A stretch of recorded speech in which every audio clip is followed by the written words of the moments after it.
Cream cheese ഇനി എങ്ങനെ വീട്ടിൽ തയ്യാറാക്കാമെന്ന് നോക്കാം.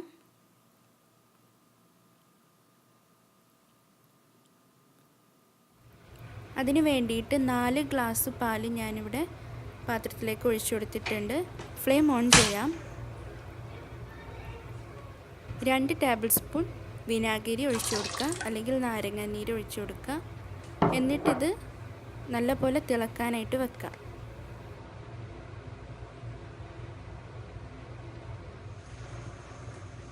ഇത് തിളച്ച് വരുമ്പോൾ നല്ലപോലെ പിരിഞ്ഞ് വരാൻ തുടങ്ങും. ഞാനിവിടെ ബോട്ടിൽ കിട്ടുന്ന പാലാണ് ഇതിന് വേണ്ടി എടുത്തിട്ടുള്ളത്. അപ്പോൾ അതാവുമ്പോൾ നല്ല ഫുൾ ഫാറ്റുള്ള പാൽ വേണം എടുക്കാൻ.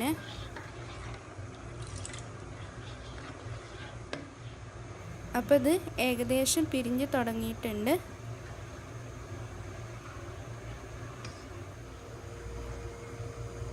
നല്ലപോലെ ഇളക്കി കൊടുക്കുക. ഇതിപ്പോൾ പിരിഞ്ഞ് വന്നിട്ടുണ്ട്. ഇതിപ്പോൾ നല്ലപോലെ പിരിഞ്ഞ് ഒരു യെല്ലോ കളർ ആയി കിട്ടണം അതിൻ്റെ വാട്ടർ.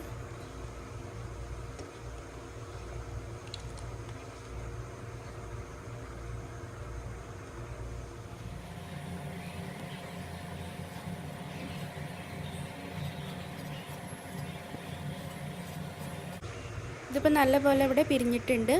ഇനി ഇത് അരിപ്പയിലിട്ട് അരിച്ചെടുക്കാം. അപ്പോൾ അരിപ്പയിലിട്ട് നല്ലപോലെ നമുക്കിതിൻ്റെ വെള്ളം അരിച്ചെടുക്കണം. നല്ലപോലെ സ്പൂൺ വെച്ച് പ്രസ് ചെയ്യുക. വെള്ളമൊക്കെ നല്ലപോലെ വാർന്ന് കിട്ടണം.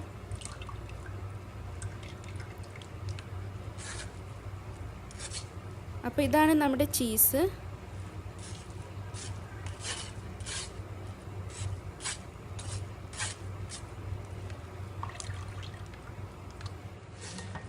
ഇനി ഇത് ഒരു മിക്സിയുടെ ജാറിലേക്ക് മാറ്റി കൊടുക്കാം.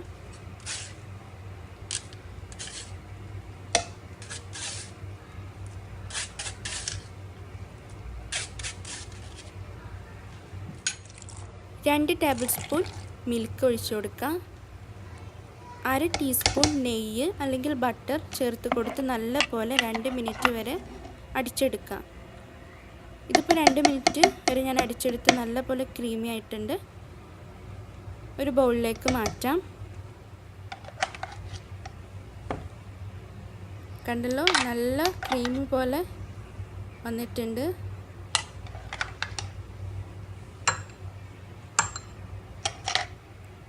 അപ്പോൾ വളരെ പെട്ടെന്ന് തന്നെ നമുക്ക് വീട്ടിൽ ക്രീം ചീസ് തയ്യാറാക്കാം. ഇതിപ്പോൾ ഞാൻ ചെറിയൊരു അളവിലാണ് പാലെടുത്ത് ക്രീം ചീസ് ഉണ്ടാക്കിയിട്ടുള്ളത്.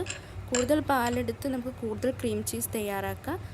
കേക്ക് ഫ്രോസ്റ്റിംഗ് ചെയ്യാനും പുഡിംഗ് ഡെസേർട്ടിലൊക്കെ നമുക്കിത് ഉപയോഗിക്കാം.